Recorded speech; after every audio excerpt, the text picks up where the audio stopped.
IDFM 98 de la bande FM, bonsoir à toutes et à tous. Une femme ce soir avec nous par téléphone, Anne Givaudan, qui est l'auteur et le co-auteur d'une vingtaine d'ouvrages traduits en plusieurs langues. On vous a connu souvent avant sous un double nom, puisque vous étiez avec Daniel Meroy, donc c'était Daniel et Anne Meroy Givaudan. Depuis quelques années, vous publiez avec juste le nom Anne Givaudan, vous êtes d'accord ? Oui, bien sûr. Oui. D'accord. Et donc, quand vous étiez jeune, vous avez pratiqué ce qu'on peut appeler des voyages astro. C'est pas que j'ai pratiqué quand j'étais jeune, c'est-à-dire que je pratique toujours, mais j'ai commencé quand j'étais étudiante. 18 ans, comme tous les étudiants, quoi. Hein. Donc en première année de fac, c'est là que cette faculté est apparue. J'avais d'autres facultés plus petites qui se sont mises en sommeil à un moment donné, donc ce que je raconte souvent, donc je vais pas forcément revenir dessus, sauf si vous le souhaitez. À partir de là, à un moment donné, donc ce qui s'est passé, c'est que voilà, j'étais allongée dans ma chambre d'étudiante entre deux cours et tout à coup, j'ai fait une sortie, ce qu'on appelle une sortie hors du corps, c'est-à-dire que j'ai vu mon corps physique sous moi, sans savoir ce qui se passait ni ce qui m'était arrivé. Il n'y avait pas de drogue, pas de café, pas de substance ou toxique ou pas, aucune substance extérieure, c'était juste une décontraction particulière qui me permettait justement de ne plus pratiquement sentir mon corps physique. Et quand j'ai vu ce corps physique sous moi, ça a duré quelques millièmes de secondes peut-être. Je ne saurais pas évaluer le temps, mais c'est à ce moment-là où je me suis dit, est-ce que c'est ça la mort? Ou est-ce que je suis morte? Et immédiatement, j'ai réintégré mon corps physique. Donc ça, c'était la première fois. Hein. Et donc la seconde fois? Après, il y a eu des tas de fois. C'est-à-dire, j'ai essayé de recommencer l'expérience en me demandant justement comment j'allais faire pour essayer de retrouver le même état d'être dans lequel j'étais. Et à ce moment-là, j'ai commencé à retrouver cet état et à refaire une sortie hors du corps, mais un peu plus longue. Et là, je me suis aperçue que je pouvais traverser le mur, le plafond de ma chambre d'étudiante. Donc déjà, la matière n'avait plus de consistance pour moi, un peu comme pour un fantôme. Et en même temps, je me rendais compte d'une chose qui, pour moi, a complètement bouleversé mes notions de physique. Alors, il y avait déjà l'histoire de la matière. Il y avait l'histoire du temps, mais là, ça n'était pas encore apparu. Mais surtout, le fait que je pouvais penser, je pouvais voir, je pouvais ressentir. Tous mes sens étaient décuplés alors que les oreilles, les yeux, le nez étaient dans le corps physique. Tous les organes des sens étaient dans le corps physique. Mais moi, j'avais des perceptions encore plus fortes. Au contraire d'être amoindrées, elles étaient plus fortes. Ce qui déjà signifiait pour moi que ce qui était vraiment vivant n'était pas le corps physique. Alors, ça n'a rien à voir avec les NDE ou les expériences de mort imminente. Il n'y avait pas de lumière. Je dirais que ça a tout à fait à voir. C'est-à-dire que, après, il y a des expériences à plus ou moins long cours. Quand je suis passée par la suite, au bout de quelques années, sur un autre plan autre que le plan physique, que le plan terrestre, à ce moment-là, je suis passée aussi dans ce fameux tunnel de lumière pour accéder à un autre plan d'existence qui était différent de celui qui était proche de la Terre. Donc ça correspond tout à fait, si ce n'est que moi je pouvais revenir de ces voyages, alors qu'une personne, en NDE elle revient aussi, mais une personne qui meurt vit la même chose. Pour moi c'est vraiment la mort, c'est la même chose. Si ce n'est que je ne reviens pas dans mon corps physique. Ces expériences de décorporation ont donné lieu à des livres. Comme par hasard, entre guillemets, j'ai rencontré mon futur premier mari, donc à ce moment-là, parce qu'il était étudiant également et avait vécu quelques mois avant le même type d'expérience. À un moment où on n'en parlait pas du tout, où on savait même pas ce que c'était déjà très réconfortant de pas être seul à vivre ça. Et ensuite, de pouvoir aussi vivre, quand vous décidez d'aller au même endroit, par exemple physique, à un endroit physique en décorporation, mais on se retrouvait dans le même endroit. Donc ce qui veut dire qu'on pouvait penser au même endroit, à la même chose ou au même lieu et s'y retrouver. Et on était deux à voir les mêmes choses avec des perceptions évidemment qui pouvaient être un peu différentes puisque comme dans la vie, quoi. Je veux dire, on rentre dans une pièce, on voit pas. Il y a des détails qui nous marquent plus l'un que l'autre. Mais sinon, c'était ça. Au bout de 7 années où j'ai appris à me servir de ce deuxième corps, que j'ai pu rentrer par la suite en contact avec un être qui nous a demandé si on était d'accord pour reprendre, disons, le contrat qu'on avait décidé de remplir avant de notre incarnation, donc avant de naître à nouveau sur Terre.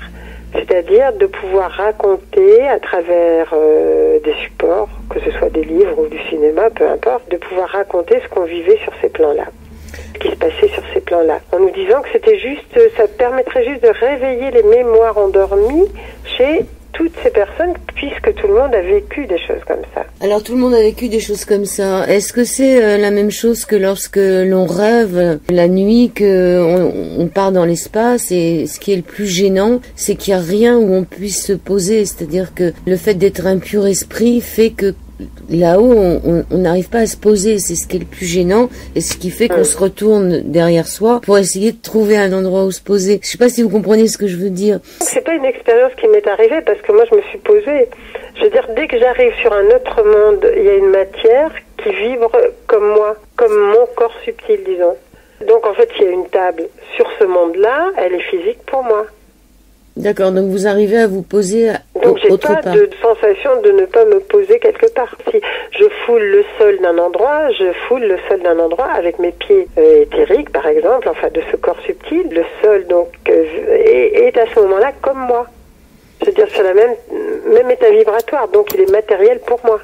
Et entre le moment où vous quittez le plan terrestre et que vous arrivez dans un plan, on peut dire, céleste, est-ce qu'il y a le moment où maintenant vous ne vous retournez plus, c'est-à-dire vous acceptez le fait d'aller vers autre chose, et c'est ce que j'essaye de dire, c'est cette façon, comme dans les expériences de mort imminente, où on se retourne, on voit son corps, et flop, on retourne dans le corps. C'est-à-dire qu'au début, donc effectivement, je voyais mon corps et je retournais dans mon corps. Voilà, c'est le fait de se retourner. Oui. Ça, c'est les premières expériences. Et puis par la suite, en fait, je me suis aperçue que je pouvais penser à un lieu et me retrouver instantanément. Je savais que mon corps restait en dessous, et puis mais j'avais plus besoin de le regarder. Et je savais aussi que de toute façon, comme je n'étais pas morte, j'étais rattachée à lui par un fil extrêmement subtil et extrêmement fin, qui au bout d'un certain nombre d'heures d'expérience me rappelait dans le corps physique de toute façon. Par contre, effectivement, donc je ne regardais pas mon corps physique et je me trouvais instantanément dans le lieu auquel je pensais. Alors ça a été les premières années d'expérience.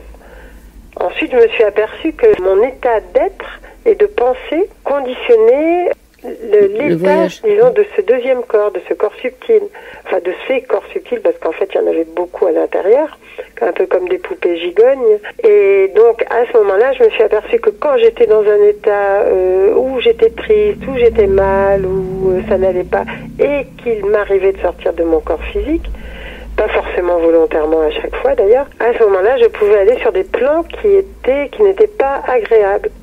Je veux dire, ce que certaines personnes appellent des mauvais voyages ou des choses de ce type-là. Par contre, quand j'étais dans un état de sérénité, de beauté, d'amour ou de ce que vous voulez dans ce type-là, d'énergie, à ce moment-là, je pouvais aller sur d'autres plans beaucoup plus lumineux. Donc, selon mon état d'être, ce corps changeait et m'amenait à des endroits et à des lieux qui correspondaient à ce qui émanait de moi aussi. Et est-ce que vous aviez des difficultés pour revenir ? Au début, tout à fait, oui. Parce que j'avais l'impression de rentrer dans un vêtement qui était beaucoup plus étroit, beaucoup plus petit. Alors déjà, la difficulté, et c'est pour ça que je n'en ai pas parlé pendant beaucoup d'années, quand on me demandait d'expliquer le voyage astral, parce que il y a des personnes qui pouvaient rentrer très bien à côté, c'est-à-dire ne pas bien rentrer dans leur corps physique, et ça pouvait aller d'un simple mal de tête jusqu'à la schizophrénie. Et les hôpitaux psychiatriques sont bourrés de gens qui ne rentrent pas bien dans leur corps, hein. Donc ça peut être effectivement grave. Aussi, en ce qui me concerne, donc moi je trouvais que c'était extrêmement désagréable parce que je me sentais prisonnière. C'est-à-dire que tout cet espace, ce temps qui était complètement différent de ce que je connaissais dans mon corps physique, je le retrouvais, je retrouvais quelque chose d'étroit. J'avais l'impression de rentrer dans un vêtement beaucoup plus étroit. Et c'est resté comme ça quelques temps jusqu'à ce qu'un jour je me dise, mais si je suis sur Terre, c'est qu'il y a quand même une bonne raison, et que tant que je n'accepterai pas mon incarnation sur Terre complètement, je ne pourrai jamais aller bien loin. Donc qu'est-ce que je veux vraiment, quoi? Et à ce moment-là, cette sensation désagréable a commencé à se dissiper et j'ai pu rentrer beaucoup plus facilement dans mon corps physique. Là, vous m'avez pas donné la réponse à ce que vous vouliez vraiment. Ce que vous vouliez vraiment, c'était quoi? Est-ce que je voulais vraiment être là bien incarné sur Terre. Est-ce que j'étais d'accord pour venir, disons, apprendre et puis donner ce que j'avais à donner ou ce que j'avais à apprendre en m'incarnant sur cette Terre? Oui, parce que c'est un monde où on est beaucoup plus libre, c'est ça? C'est-à-dire qu'il y a une perte de liberté quand on réincorpore son corps. Complètement, oui, oui. Oui, oui, on n'a plus l'espace et le temps, on n'a plus que l'espace et le temps humain et planétaire. Donc on est complètement coincé dans des dimensions qu'on n'a pas quand on est hors de notre corps physique. Alors, est-ce que ce sont ces expériences que vous avez retransmises dans Terre d'Émeraude? Oui, alors Terre d'Émeraude, effectivement, c'est le livre, le premier livre, oui, qui a permis justement de retranscrire ce type d'expérience, c'est-à-dire le monde dans lequel on arrive, qu'est-ce qu'on y voit, comment ça se passe, et pas du tout dans le style, je veux dire, de vouloir prouver quoi que ce soit, mais c'est juste de décrire ce que nous on voit, ce que nous on sent, ce que l'être qui nous accompagne nous explique, ce qu'il nous montre et comment il nous traduit justement ce que nous voyons et que quelquefois nous ne comprenons pas toujours. Donc là, vous avez maintenant les éditions SOS.fr où il y a tous vos livres et des présentations de soins aussi. On va parler aujourd'hui d'un livre, Pratique essénienne pour une nouvelle terre. C'est intéressant d'avoir une nouvelle terre en ce moment. On aimerait bien que cette terre, elle perdure. Alors, à quel moment vous avez rencontré, on peut dire, les Esséniens et puisque vous parlez des Esséniens, c'est que vous avez dû les rencontrer. Eh bien oui, bien sûr, oui. Donc ce qui s'est passé, c'est que donc au fil de nos expériences, de nos voyages, à un moment donné, l'être donc qui préside toujours aux expériences, qui nous propose toujours de faire tel ou tel travail, nous a demandé est-ce que vous voulez bien retourner à une époque où vous avez été en contact avec l'être qui s'appelle Jésus, il y a 2000 ans. Et où vous avez également eu une vie proche de lui. Je peux pas dire que sur le coup, ça m'est paru extraordinaire. Je me suis dit, mais ça va encore être une histoire de plus sur un sujet qui est déjà beaucoup traité.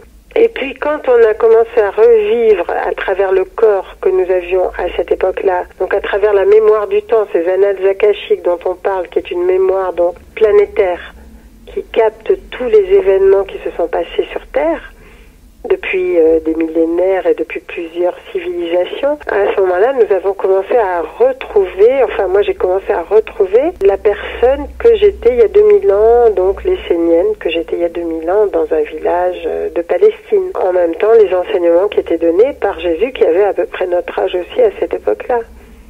Donc en tant qu'enfant, ensuite en tant qu'adulte, quelles étaient les initiations, quelle était la façon de vivre essénienne. Et c'est comme ça qu'en revivant, disons, cette vie essénienne, ce qui était quand même assez compliqué parce que ça nous demandait d'être à la fois dans le présent, c'est-à-dire de vivre notre vie actuelle, et en même temps de vivre cette vie d'il y a 2000 ans, en ressentant les émotions que nous avions connues, en ressentant tout ce qui avait fait partie de cette vie. Donc c'est pour ça qu'on a mis du temps à écrire ce livre, parce qu'à chaque fois il fallait pouvoir digérer ce qu'on vivait et en même temps pouvoir raconter, bien sûr. Parce que quand on raconte, il faut savoir qu'on a, enfin en ce qui me concerne, j'ai une mémoire totale après l'expérience vécue.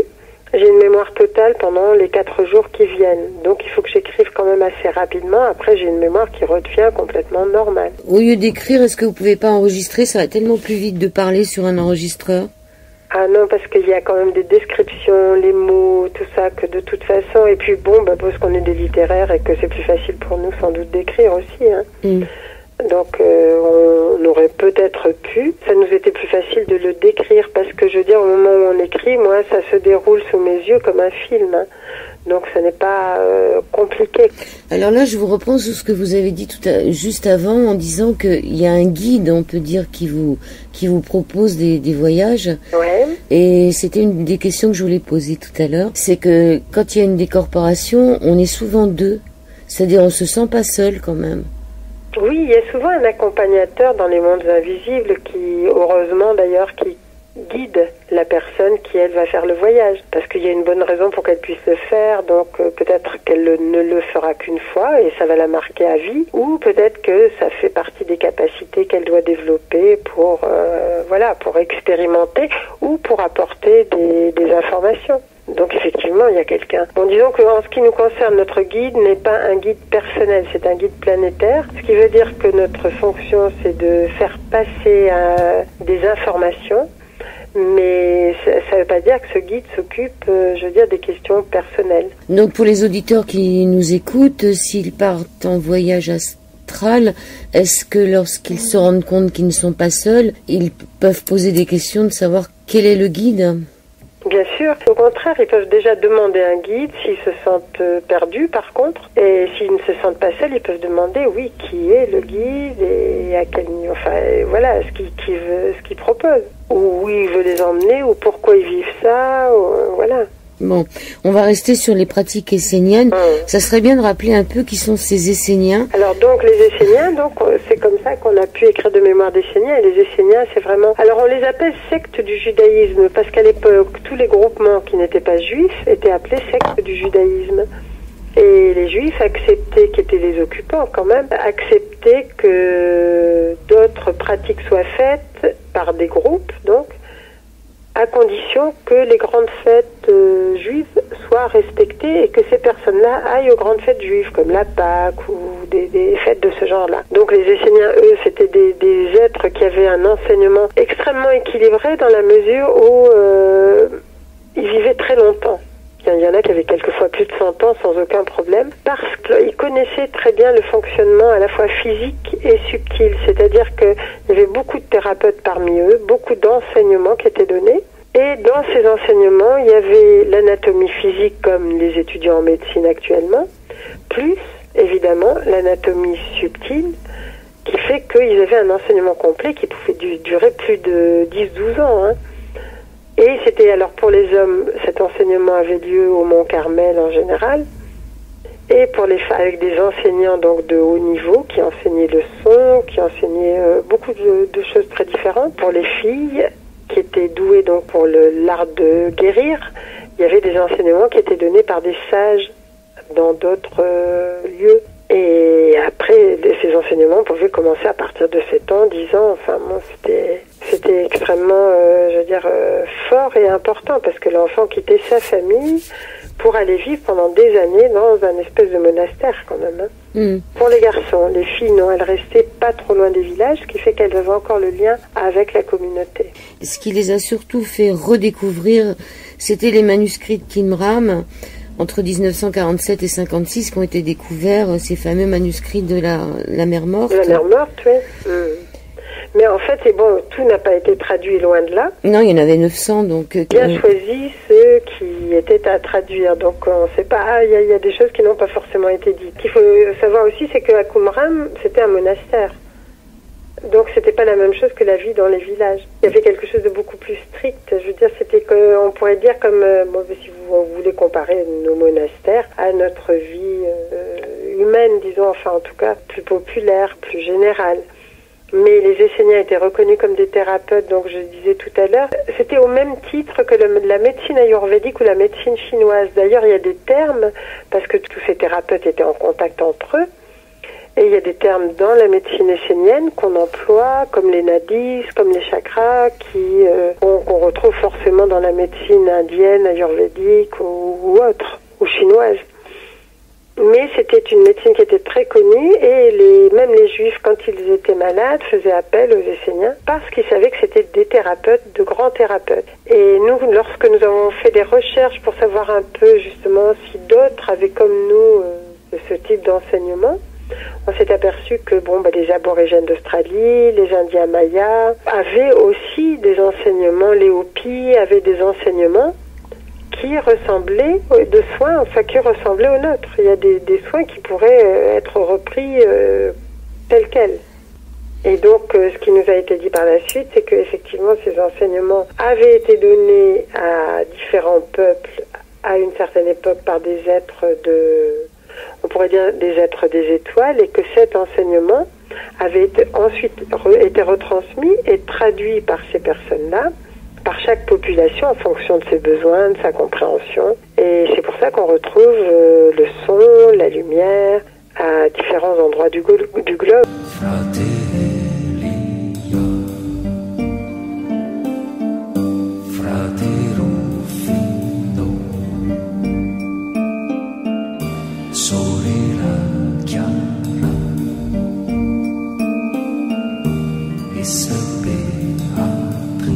Entre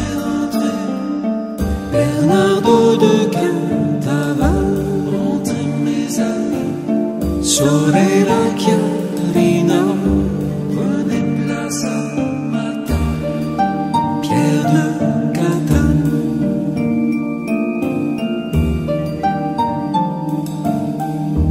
Entrez, entrez, fratelli, Philippe et Gilles, fratero fino, fratelli Rona, sorella Chiara, sorella Agnès, Isabella Beatrice. Entrez, entrez, fratelli Minato, entrez mes amis, Jacqueline de Cédé, sonnez place à matin, Pierre de Catane.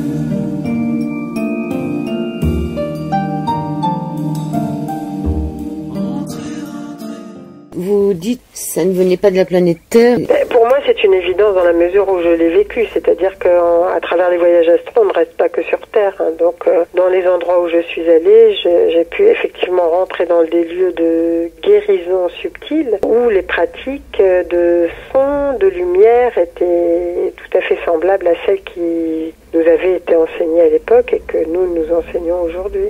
À quel moment vous vous êtes rendu compte qu'il y avait une relation avec l'Atlantide? La relation avec l'Atlantide, déjà, ne serait-ce que parce que Jésus était le grand administrateur de l'Atlantide. C'est lui qui a posé les grandes lois de ce continent. Donc, je veux dire, il y a une passation quand il est arrivé ensuite, quand il est revenu il y a 2000 ans. Je veux dire, il avait quand même été... Donc, il y avait eu ce passage par l'Atlantide. Et ensuite que les soins qui étaient en Atlantide étaient tout à fait semblables à ceux que les Esséniens pratiquent, ou enfin pratiquaient et pratiquent aujourd'hui, donc pour ceux qui suivent cette voie-là. Ce qui fait que pour nous c'était une évidence, quoi. C'est des choses qu'on a vues, qu'on a pu recontacter quand on est passé dans la mémoire du temps, qui nous ont été montrées. Donc c'est pour ça. Et l'Atlantide, à votre avis, qu'est-ce qu'elle est devenue et où est-ce qu'elle se trouvait? Parce que ça, c'est le grand mystère. L'Atlantide, c'est un continent perdu. C'est comme si nous, à un moment donné, on disparaissait sous les eaux. Il y a des pointes qui peuvent être, par exemple, aux Açores, d'autres... Il peut y avoir des espèces de pointes d'iceberg, quoi, disons, qui vont faire des îles ou des pyramides. Ça en fait partie, je veux dire. Ça a été fait aussi par ces êtres-là. Mais nous, par exemple, en Dordogne, il y a des grottes de Lascaux. C'est sûr qu'il y a des êtres qui peignaient sur les grottes, des lieux de culte, et qui peignaient aussi les cieux de l'époque, qui étaient les cieux d'avant le soi-disant déluge, avant cette transformation atlante. Donc on peut dire qu'ils étaient un peu partout, mais en même temps ils avaient une connaissance qui était très technologique et qui à un moment donné n'a pas été suivie par une connaissance spirituelle ou une évolution intérieure. Et c'est pour ça aussi qu'il y a eu cette scission et cette catastrophe qui a fait que le continent a disparu. Oui, on dit il y avait trop de prise de pouvoir. C'était une... Mais oui, oui. Ces Esséniens honoraient la planète Vénus qu'ils appelaient lune-soleil. C'est ça, parce qu'ils savaient que leurs enseignements venaient de là. Vénus, on peut dire que les êtres de Vénus, les Vénusiens, sont vraiment les êtres qui ont pris la Terre, on pourrait dire, sous leur aile, ou sous leur protectorat, un peu comme des grands frères ou des grandes sœurs qui s'occuperaient des plus petits. Ils s'occupent toujours à essayer ou à donner le maximum de possibilités pour qu'on puisse croître un peu plus harmonieusement, ce qui n'est pas facile actuellement, ou du moins en apparence. Il y a de grands changements qui sont en train de se faire, mais en apparence, ça n'a pas l'air. Ceci dit, ça n'empêche qu'il y a une ambassade quand même qu'on appelle le Shambhala, qui est quand même une ambassade qui a été faite en partie par eux il y a 18 millions d'années, qui leur permet justement d'envoyer, je veux dire, des énergies, des idées, des ondes qui transforment peu à peu les êtres, pour qu'eux-mêmes puissent transformer la planète et passer le pas de cette cinquième dimension. Alors Shambhala, vous le situez sur la planète Terre ou ailleurs? Shambhala, c'est sur des plans différents, et ça peut être sur la planète Terre, mais en même temps, c'est sur d'autres plans. C'est-à-dire la planète Terre est constituée comme nous de plans subtils. Par exemple, on a fait un voyage avec des personnes, on a conduit des personnes dans le désert de Gobi. C'est sûr que dans le désert de Gobi, il y a une ambassade de Shambhala, qui n'est pas physiquement là, mais il y a une partie physique qu'on peut contacter, et ensuite, évidemment, la majeure partie est sur d'autres plans. Et il y a une barrière psychique qui fait que de toute façon, si on n'y est pas invité, on n'y accède pas. Mais je veux dire, on n'est pas les seuls à l'avoir décrit. Il y a l'amiral Byrd qui en a parlé, il y a d'autres qui en ont parlé aussi, qui avaient leurs entrées ou qui ont pu rentrer en tout cas dans ces mondes, dans ces royaumes. Là, dans l'Himalaya aussi, il y a des ambassades. Il y a des ambassades dans les Andes, une ambassade plus féminine dans les Andes. Enfin, il y a tout un parcours. Et donc, quand vous allez dans ces endroits-là, ce sont des voyages astro, on est bien d'accord. Disons que là, non, le désert de Gobi, on l'a fait physiquement. Ensuite, on peut se décorporer pour accéder à d'autres plans quand on est sur le lieu. Donc, ça peut être les deux, hein. Ça peut être physique et subtil. Et est-ce que vous pouvez nous raconter ce qui s'est passé pour vous lorsque vous êtes arrivé à Shambhala? Ça doit être dans dépend à quel moment, parce que quand on a écrit Le voyage à Shambhala, bon, là c'est tout un livre. Donc ce qui s'est passé, c'est qu'on est arrivé dans un monde où on s'est aperçu qu'effectivement, où on a reçu des enseignements, où on a eu aussi la conscience que toutes les planètes là, et que la Terre était creuse, que donc il y avait des êtres qui étaient aussi à l'intérieur de la Terre et pas du tout le magma dont on parle au début, qui n'est qu'un début. Mais je veux dire qu'il y a une terre creuse et qu'à l'intérieur il y a des civilisations, mais ça des sages en parlent aussi dans leur vision. Hein. Je veux dire, c'est des choses en fait dont certaines personnes parlent parce qu'elles ont accès à ces mondes-là. Et dans ces mondes, donc il y a aussi des êtres qui en Atlantide, avant la fin de l'Atlantide, savaient qu'il y aurait cette catastrophe. Et qui, pour préserver les connaissances et le savoir et la sagesse de l'époque, enfin, ou de cette civilisation, se sont dirigés vers les points qui, sur Terre, permettaient de rentrer dans cette terre creuse et d'être à l'abri pour continuer à émaner, disons, les connaissances de cette civilisation. Et maintenant, bon, ben, c'est devenu... Il y a des personnes qui ont des contacts avec des êtres de la terre creuse, par exemple. Après, il y a aussi il y a différents royaumes, il y a différents mondes. Il y a un monde de Shambhala dans l'Himalaya qui lui est plus subtil, plus d'un accès, on pourrait dire plus spirituel si on veut. Ce n'est pas une question de qualité, mais de juste une histoire vibratoire. Et puis un monde plus physique aussi. Oui, quand vous dites une terre creuse, on pourrait imaginer que notre terre est creuse, mais je pense que c'est plus à un niveau... comme les chakras, c'est-à-dire comme des poupées russes, c'est-à-dire là on serait dans un corps de la terre, voilà, c'est ça, j'arrive mieux à le dire.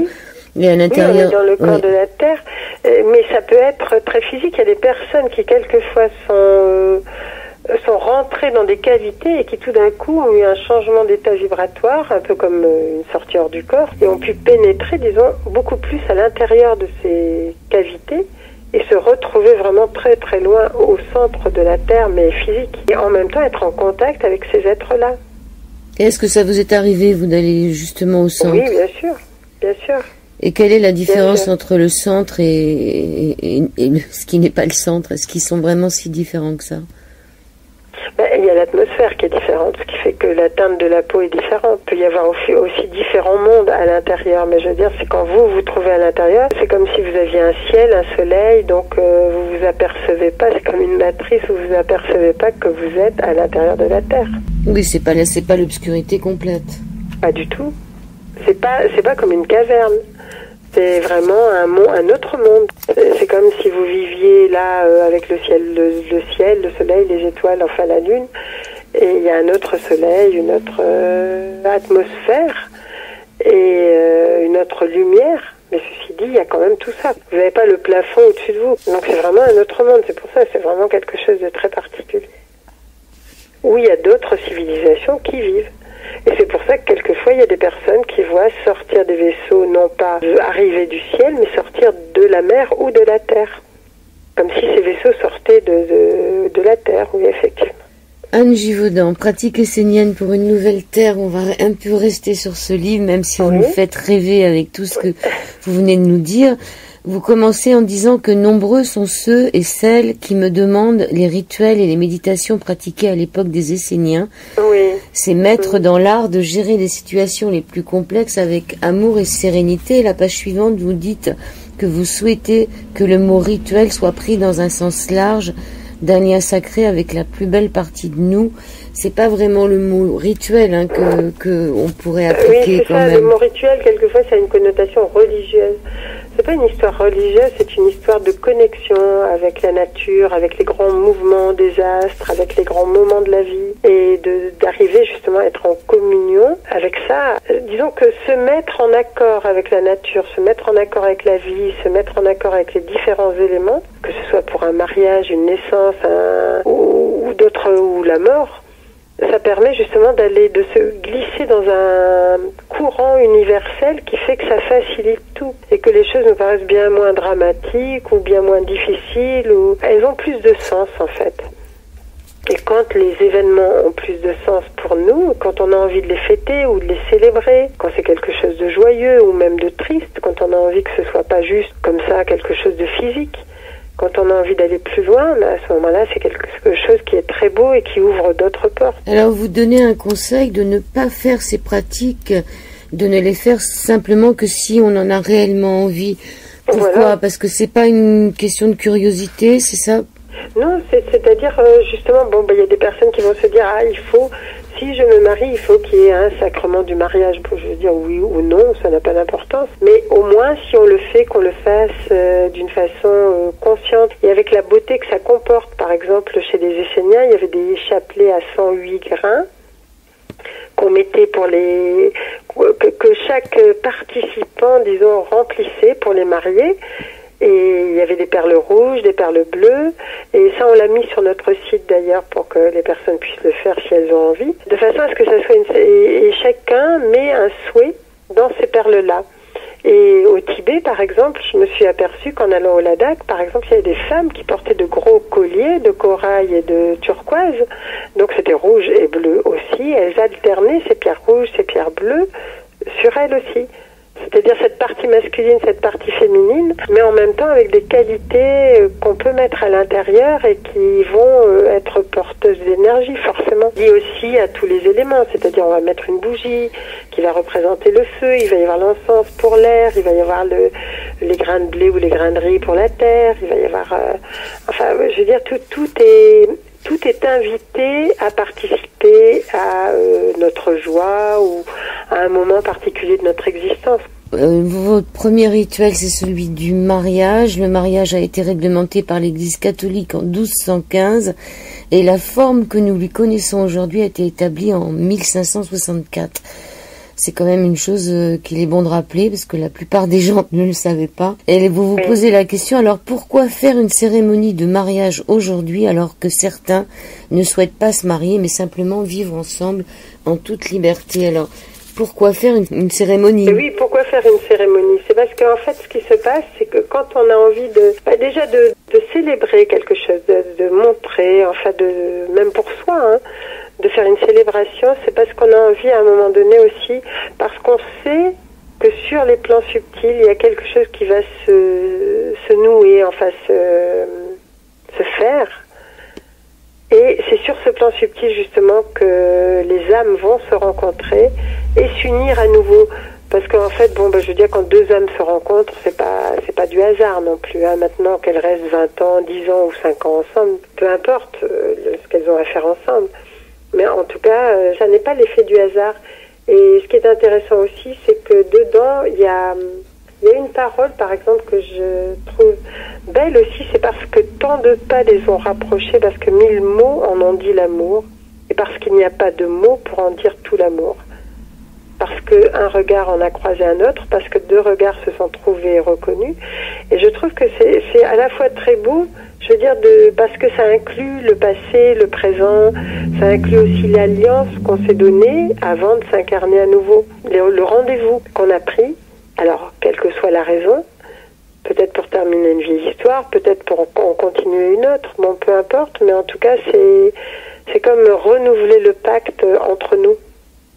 Je trouve que c'est beau. C'est beau, le baptême aussi, c'est très très beau. C'est vraiment accueillir une âme et lui dire que elle est venue sur Terre, qu'elle a une bonne raison d'être venue sur Terre et qu'on espère qu'elle va retrouver ce pourquoi elle est là. Et qu'en même temps, il y a toujours ces histoires d'amour dans les paroles qui sont données. Et en même temps, il y a ces espèces de souffles qui sont aussi proposés et qui sont un peu comme les fées qui se se penche sur le berceau, c'est-à-dire qu'il va y avoir l'ange de l'air, l'ange de la terre, l'ange du feu, qui vont contribuer à être présents. Alors, lorsqu'on a une connaissance des corps subtils et de leur fonctionnement, le baptême par immersion ne se limite pas à une simple coutume. Le fait de s'immerger rapidement et totalement dans l'eau, ne serait-ce que quelques secondes, permet au corps éthérique de s'éloigner durant un instant du corps physique et du baptisé. Dans ce laps de temps, si le rituel est réalisé avec amour et conscience, une entité lumineuse donne une empreinte qui, tel un baiser, touchera les corps subtils du novice pour qu'il retrouve la force et la mémoire de pourquoi il est venu. C'est ce que vous disiez un peu sur les faits. Ça, c'est comme une empreinte qui va être donnée, c'est comme une ouverture de porte. Déjà, au moment de la naissance, il y a deux entités qui sont toujours là pour celui qui naît, qui vont, une énergie féminine, une énergie masculine, qui vont aider l'entité à rentrer dans son corps physique et à y être pour toute une vie. Et en plus, au moment du baptême, il y a encore, je veux dire, un impact qui est donné. Quand c'est bien fait. Bon, quand c'est fait à la chaîne, il se passe pas grand-chose, en définitive, ça sera plus tard. Quand on le fait bien, quand il y a vraiment une conscience qui est dans ce qui est fait, à ce moment-là, il y a quelque chose qui se passe. Oui, vous écrivez que lors d'une naissance, il semble logique que l'entourage se réjouisse et accueille le nouveau venu. Nous oublions cependant que le petit être est en proie à une intense appréhension due à son départ d'un monde de lumière et que ses peurs sont multiples, peur d'oublier ce pourquoi il vient, peur de ne pas y arriver, peur de ne pas être à la hauteur et aussi pour que ses parents du moment oublient eux aussi l'accord passé avant sa naissance. C'est important ça de pas, en même temps quand on baptise l'enfant, on se souvient que nous aussi on est arrivé, qu'on a eu du mal à... Voilà, qu'on a eu du mal à arriver, et puis en même temps qu'on a accepté de donner un corps à une entité et de l'accompagner en tout cas sur sa route. C'est important aussi de se dire, oui, c'est pas un hasard, mais bon, à un moment donné, il y a eu un accord, sinon il n'y a pas de naissance. Alors les Esséniens aussi, après la cérémonie de baptême, faisaient une cérémonie postpartum, c'est-à-dire qu'on laissait pas la maman comme ça... Juste non, après... et puis j'ai remarqué qu'il y a des peuples, beaucoup de peuples en fait, dits primitifs mais qui ne le sont pas, qui ont gardé cette connaissance. Et ce qui fait qu'il y a des soins qui sont donnés à la maman et à l'enfant, mais en même temps on sait que les auras ne sont pas complètement refermées, donc il y a une fragilité. Ce qui fait que souvent, d'abord la période avant la naissance, la maman en général est entourée, elle ne voit pas de choses violentes, c'est ce qu'on fait pas dans notre monde occidental. Et 40 jours plus tard, après la naissance, 40 jours après la naissance, elle est à nouveau, disons, elle reste dans la communauté ou entourée des gens qu'elle connaît, qu'elle aime, pour pouvoir à la fois, elle et l'enfant, retisser, disons, les auras qui ont quand même été un peu bousculées, ouvertes, enfin, qui se sont un peu, qui ont été perturbées et qui se sont fragilisées de façon à ce que les coques se reforment d'une façon solide et que tout rentre en place harmonieusement. Quand vous voyez des nouveau-nés qui sont emmenés dans des supermarchés, c'est sûr que c'est pas un cadeau. Je veux dire, parce qu'ils sont ouverts à toutes ces énergies et il y en a beaucoup d'énergies qui leur font peur. Ils sont pas encore complètement dans leur corps physique et ils peuvent être très, très bousculés et quelquefois parasités. Alors, durant cette période donc de postpartum, consacrée au rétablissement des corps subtils et par voie de conséquence du corps physique, la maman ne participait ni aux tâches physiques du jardinage ou du ménage, ni à la préparation des repas. Il y a tout un chapitre aussi sur la préparation du repas dans votre livre, qui est intéressante sur la façon dont à ce quoi on pense pendant qu'on prépare les aliments. Oui, tout à fait. Parce que et j'ai remarqué qu'en Inde, ils avaient gardé cette pratique. D'ailleurs, une femme en Inde, quand elle accouche, je ne sais pas si c'est pas partout la même façon, mais nous, on a assisté à des naissances en Inde où il y a toujours une femme à côté qui va passer du temps. Alors, si c'est pas quelqu'un de la famille, ça peut être une dame de l'extérieur qui va passer du temps avec la jeune accouchée et le bébé, de façon à ce que la maman puisse se consacrer vraiment à son enfant, mais sans être complètement absorbée par des tâches fatigantes ou d'être dispersée par autre chose. Donc c'est vraiment un cadeau. Ce serait bien que toutes les femmes qui accouchent puissent avoir ce cadeau-là. Et ça peut durer 1 mois, 2 mois, 3 mois. Hein. C'est quand même quelque chose de beau. Et pour la nourriture, mais il est évident que... Et c'est pour ça, un jour, j'étais dans de la famille en Inde et je voulais aller faire un plat donc dans la cuisine. Et le cuisinier m'a dit, ah, non, non, non, non, c'est ma cuisine. Il a dit, moi, quand je cuisine, je pratique, je chante des bhajans, je prie. Et pour moi, c'est très important que personne d'autre n'y touche. Et c'est vrai que s'il y a des pensées qui sont positives dans les aliments qu'on prépare, ben, il est évident qu'elles vont apporter une dose d'énergie beaucoup plus importante. Et c'est ça dont on ne se rend pas encore complètement compte aujourd'hui. Et on a l'impression que bon, on peut ingérer n'importe quoi. À la limite maintenant, un peu de bio, ok, ça serait mieux, mais sans se rendre compte qu'on est en train de se détruire.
Alors, il y a aussi un chapitre sur la sexualité, il y a un chapitre intéressant sur le sang des règles, qui n'était pas du tout perçu à l'époque comme quelque chose à cacher ou c'était pas négatif. Ni comme quelque chose de sale. Il y en a même qui s'en servaient pour faire comme un engrais pour les plantes, parce qu'il y a énormément d'énergie dans le sang des règles. Et les femmes qui avaient leurs règles, ce qui est encore valable, par exemple, chez les Amérindiens, j'ai remarqué aussi, en approchant des tribus amérindiennes, ils ont gardé ce rituel. C'est-à-dire que c'est comme un nettoyage. Et pendant ce nettoyage, les femmes n'ont pas besoin donc de plus. Donc elles ont besoin juste d'être à l'écoute d'elles-mêmes. Elles sont plus intuitives. Il va se passer d'autres choses. Donc en général, il y a des tâches qu'elles ne font plus. Par exemple, si elles allaient au champ, elles ne vont pas au champ à ce moment-là. Et c'est pas simplement une question physique. C'est-à-dire, c'est un moment de repos. Un moment où elles vont pouvoir se reconstruire.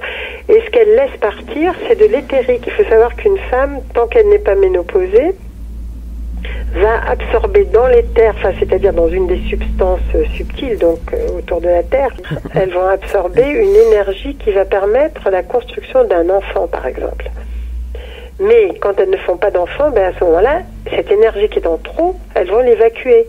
C'est une énergie qui est puissante. Et donc cette énergie, elles vont pouvoir, elles s'auto-nettoient. Que ce nettoyage, c'est pour ça que souvent chez les Amérindiens, il n'y avait pas de sweat-lodge pour les femmes, parce qu'elles n'en avaient pas besoin, alors que les hommes qui n'avaient pas de règles, évidemment, eux avaient besoin de se nettoyer. Après, on a créé des sweat-lodges spécifiques femmes, il y a eu d'autres choses qui se sont créées, mais au départ, il y avait ça parce que les femmes n'en avaient pas besoin. On a parlé du mariage, on a parlé du baptême, on a parlé de la naissance et on va parler maintenant du passage pour l'au-delà. Donc ils considéraient que le corps c'était un vêtement, qu'ils avaient quand même, le corps était sacré chez les Esséniens. Oui, c'est-à-dire c'est un temple qui abrite l'âme. C'est pas l'inverse, je veux dire, c'est une âme qui a un corps, une entité. Donc ce corps-là, qui va l'amener jusqu'au bout. C'est vrai qu'en général, il était honoré comme véhicule pour tout ce qu'il avait pu apporter et ce qu'il avait permis de pouvoir faire comme expérience. On savait que l'âme n'était pas, que les deux choses étaient différentes. Donc je veux dire, c'était pas dramatique quand une âme quittait le corps physique, son enveloppe, comme un vieux vêtement usé. Mais il y avait des sons qui étaient employés et souvent il y avait des sages qui étaient prévus pour ça et qui se mettaient à la tête et aux pieds de la personne qui partait, de façon à émettre des sons qui allaient pouvoir la guider. Et par la suite, donc, il y avait toujours ce rituel de 3 jours et ensuite de 40 jours, comme on fait dans les églises, mais sans trop savoir pourquoi on le fait maintenant. Oui, alors ces fameux 3 jours... Mais oui, ces 3 jours ces sont 3 jours importants. Ça veut pas dire que les choses ne se fassent pas quand on est obligé d'incinérer les gens plus rapidement, ou parce qu'il fait chaud, ou parce qu'il y a une guerre, ou je sais pas. Mais... par contre, ces 3 jours pendant lesquels les organes éthériques, alors je dis pas les organes physiques évidemment, les organes éthériques vont sortir les uns après les autres et se recomposer dans une silhouette à l'extérieur. Il va y avoir une espèce de silhouette comme un fantôme dans lequel il n'y a pas de conscience, mais qui va être là quand même. Et qui va être à côté donc de la personne qui vient de mourir. Et qui va petit à petit donc qui va se dissoudre au bout de 40 jours. C'est une espèce d'anatomie subtile.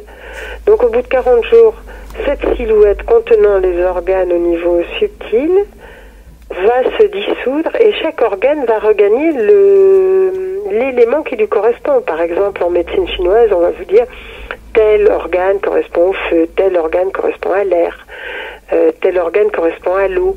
Et c'est exactement ça, c'est-à-dire que chaque organe va regagner l'élément qui lui correspond et à nouveau être fondu, redissous et puis se retransformer. Et c'est au bout de 40 jours qu'en fait l'entité va être complètement libérée de tout ce qui l'a rattaché à la Terre. Elle a plus de contact, elle a plus besoin de contact avec la Terre. Par contre, les liens affectifs avec les gens qu'elle aime vont durer. Ça, c'est autre chose. Des rituels qui étaient pratiqués au moment de la mort, ensuite pendant les 3 jours et ensuite pendant les 40 jours.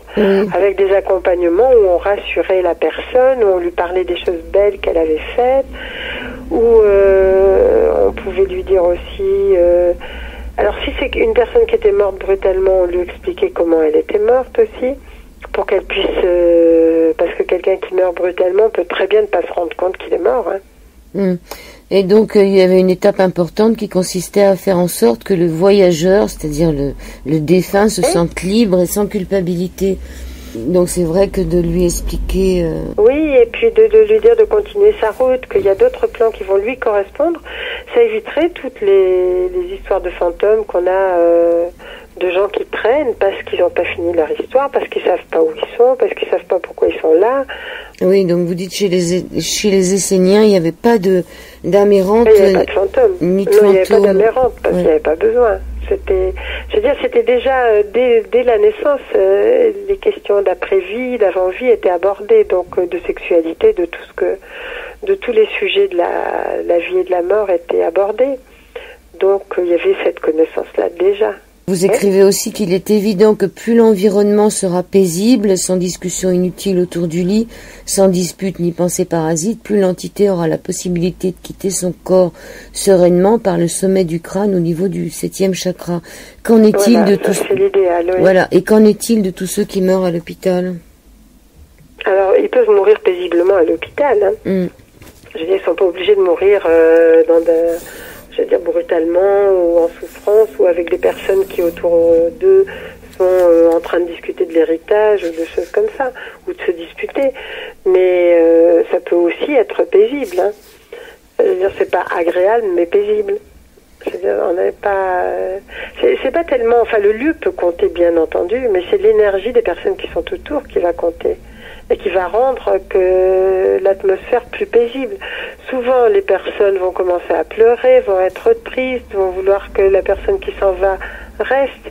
Et c'est ça le plus difficile, parce que non seulement le mourant est obligé de s'occuper des autres autour de lui, et de vivre ce qu'il est en train de vivre, qui est déjà quand même suffisant. On est dans une société où, en fait, on demande beaucoup aux personnes en fin de vie, c'est-à-dire que souvent, on leur demande de consoler leur entourage, et en même temps de pouvoir vivre leur propre passage. Donc c'est pas facile.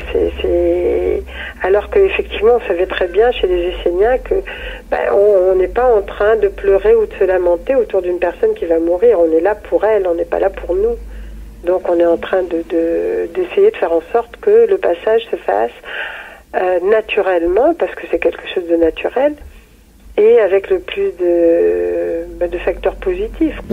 Alors vous avez une très belle métaphore, vous dites que vous comparez ce départ à celui d'un être que nous aimons et qui, sur le quai d'une gare, fait ses adieux. Il est à la fois un peu triste, mais combien heureux des perspectives qui l'attendent. Ça serait bien de quitter ceux qu'on aime comme sur un quai de gare, je trouve ça génial.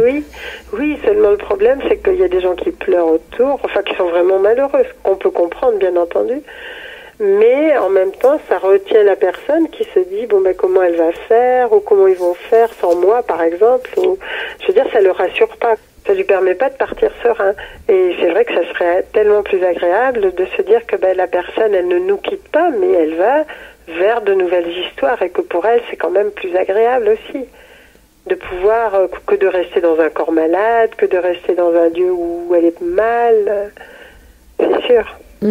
Alors pour les rituels apaisants d'accompagnement de ceux et de celles qui nous quittent, vous nous conseillez de lire Chronique d'un départ, donc aux mêmes éditions, qui contient des soins de passage tout à fait actuels. Oui, parce que là effectivement j'ai pu suivre une personne au moment où elle apprend qu'elle a un cancer généralisé jusqu'après sa mort. Et c'est là où on peut, et elle a accepté donc justement de collaborer avec nous et de nous raconter son histoire au fur et à mesure qu'elle la vivait, et que nous on pouvait la contacter sur des plans subtils. Ce qui fait que c'est très beau dans la mesure où justement elle se rend compte de ce qu'elle peut guérir, et que tout le temps qu'elle a mis avant de pouvoir quitter son corps physique définitivement était nécessaire pour qu'elle puisse guérir de vieilles blessures, pardonner, enfin, et comprendre pourquoi elle en était arrivée à cette maladie-là. Il y a même la recette du pain essénien dans votre livre. Oui. Et il y a des très beaux rituels au pluriel pour la paix qui se font sur 7 semaines, je crois, c'est ça, hein? On avait des journées complètes où il y avait une méditation le matin, une méditation le soir, et ça c'était important aussi. Et puis il y avait quand même des solstices, il y avait des équinoxes qui étaient importantes. On savait que toutes ces dates-là avaient leur importance, quoi. Que c'était des dates importantes. Les solstices, par exemple, là on vient de passer le 21 juin, mais c'est vrai que c'est le moment de l'abondance, de la maturité. Chez les Esséniens, on savait ça. Donc c'est l'époque où on fait les feux de la Saint-Jean. Oui, et donc c'est bon de récolter les plantes médicinales, le 24 juin par exemple. Donc parce que les entités du feu, c'est elles qui vont aider à l'élaboration des huiles, à leur transformation. C'est vraiment quelque chose où on peut s'extérioriser avant de rentrer dans une période d'hiver. Anne Givaudan, donc il y a tous ces livres, il y a des CD qu'on retrouve sur votre site. Et qu'est-ce que vous faites? Vous faites encore des voyages initiatiques? Comment ça se passe? Les voyages initiatiques, vous voulez parler des voyages physiques là Oui, des voyages, enfin est-ce que j'appelle ça des voyages initiatiques quand vous emmenez un groupe Ah oui, ben oui, on les appelle initiatiques effectivement parce qu'à chaque fois il y a des rencontres avec on pourrait dire avec des êtres spirituels du pays, aussi avec des guérisseurs, parce qu'on emmène aussi beaucoup de nos thérapeutes ou de nos étudiants avec nous. Et ce qui fait qu'on fait des échanges de thérapie, et puis on écoute aussi des enseignements qui ont lieu dans le pays. Et c'est important, là, le prochain voyage c'est l'Égypte, mais bon, c'est déjà complet. Enfin, je veux dire, les voyages sont très très vite pleins.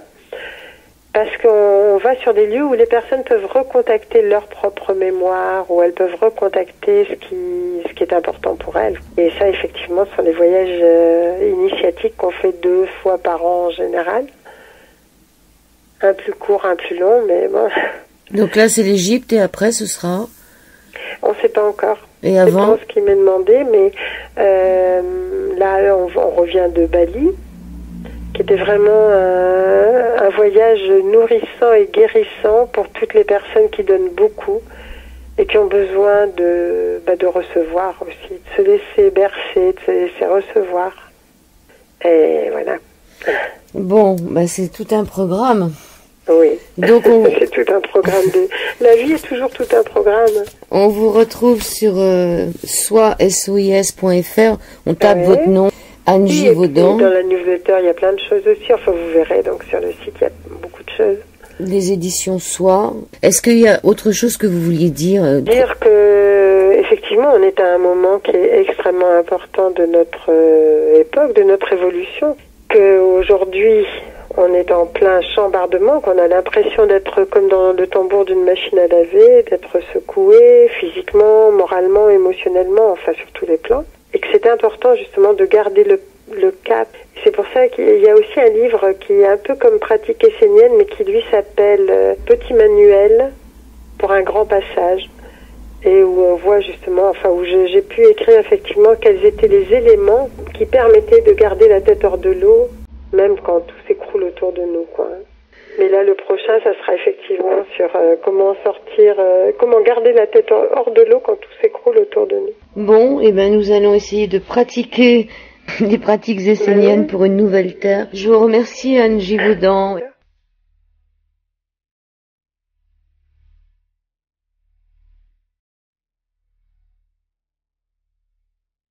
Sur les 98 MHz de la bande FM, chargez-vous en ondes positives.